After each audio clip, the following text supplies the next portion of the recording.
پسرا وقتی بچه‌ن معتقدن که پدرشون اونقدر باهوش و عاقل نیست که زندگی رو بتونه اداره کنه و پول در بیاره، ولی با گذر زمان نظرشون عوض میشه.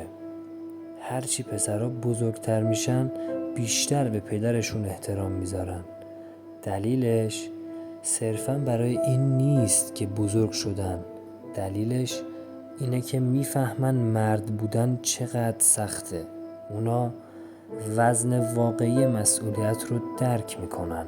اونا دنیای واقعی رو تجربه میکنن و متوجه میشن پول در آوردن آسون نیست.